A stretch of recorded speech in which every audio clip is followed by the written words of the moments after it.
The most recently named local historical landmark in St. Joseph was condemned after a fire Sunday morning. Thank you for joining us tonight. I'm Mary Grace Rice. The home near 20th and Duncan caught on fire Sunday morning around 4 a.m. KQ2's Rusty Summers brings us more from the homeowner.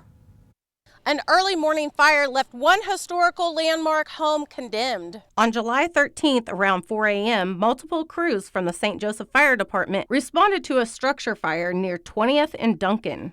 Well, the fire, it actually started right up against the rear wall of the deck. It looks like there was a box of books there that somehow caught fire. In 2018, the new owners moved to St. Joseph and bought the house at 20th and Duncan after falling for some of the local architecture. We fell in love with it. We actually bought it before we'd actually seen it in person. We had a call from a realtor friend here in town who the previous owner, who was the first owner outside of the original family, he had called this realtor to list it for sale. And the second she walked in, she realized it was a special property and called us while we were still in Louisiana and said this house has, checks all the boxes you were looking for.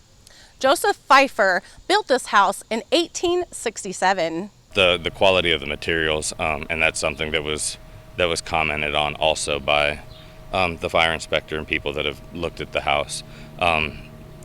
You can't put a price on using materials that will last a long time. Despite the damages to the historic property and the uncertain times ahead, Roger still plans to restore the home for others to enjoy. The whole purpose of it is to continue the legacy of the home and protect it so that future generations can look at it other than just looking at it in pictures. Reporting in St. Joseph, Rusty Summers, KQ2 News.